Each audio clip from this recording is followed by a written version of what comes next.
Bonjour, merci de nous accueillir sur votre stand. Alors, est-ce que vous pourriez présenter rapidement un peu votre entreprise?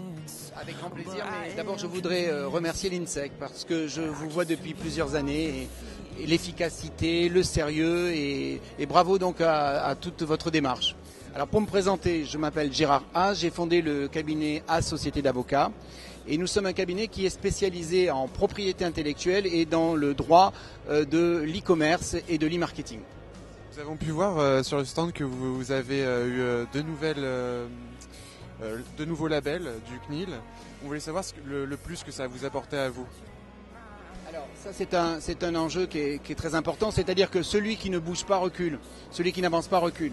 Et donc il faut toujours essayer quand on est dans l'e-commerce, être si vous voulez en avance sur l'air du temps.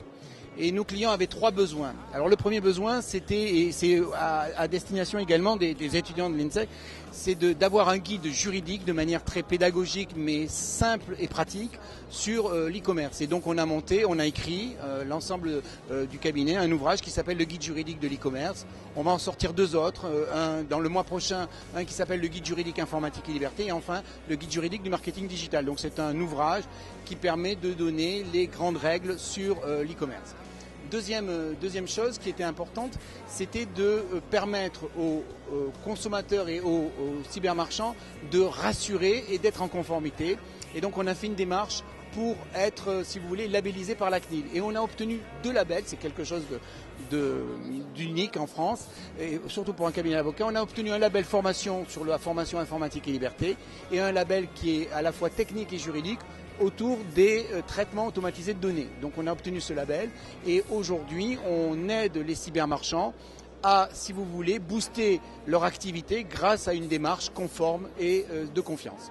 Et puis nous avons également un troisième domaine sur lequel on avait vu qu'il y avait un besoin, qui était que l'ensemble des cybermarchands veulent pouvoir se connecter ou échanger avec un avocat spécialisé ou très expert dans le domaine du e-commerce et ils veulent pouvoir le faire par téléphone de manière à ce qu'il y ait une véritable interactivité et souvent ils n'ont pas le temps parce qu'il y a un vrai besoin pour, si vous voulez, qu'on leur donne des réponses très rapides. Et donc on a créé un service qui s'appelle Juris'appel et donc ce service-là permet à toute personne qui est dans le e-commerce de consulter en fonction de disponibilité un avocat qui va leur donner des réponses et cela est prépayé. Voilà les trois services que l'on a mis en place, c'est des nouveautés.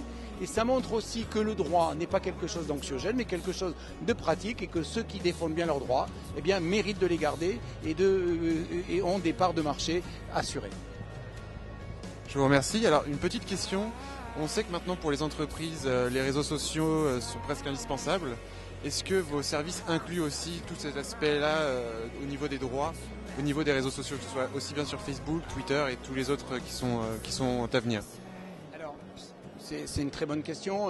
Les réseaux sociaux, il y a deux manières de l'appréhender. Soit vous avez quelqu'un qui veut créer un réseau social et vous venez de voir que la CNIL vient de publier en fait un communiqué en disant qu'elle a certifié et elle a vu qu'un certain nombre de réseaux qui avaient été mis en place respectent la loi informatique et liberté. Parce que les réseaux américains, eux, sont, si vous voulez, dans le fair use et ont leurs propres règles, mais ne respectent pas les garanties minimales que veulent en fait les citoyens français, qui sont aussi des internautes. Donc ça, c'est le premier point.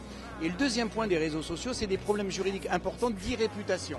Et donc on a vu que certains s'épanchent sur les réseaux sociaux et vont même polluer l'image d'une entreprise. Et donc il y a des réactions à mener, parce que je vous le rappelle, la réaction doit se faire dans les 3 mois qui suivent, parce qu'au-delà, sur certains propos, il peut y avoir des prescriptions.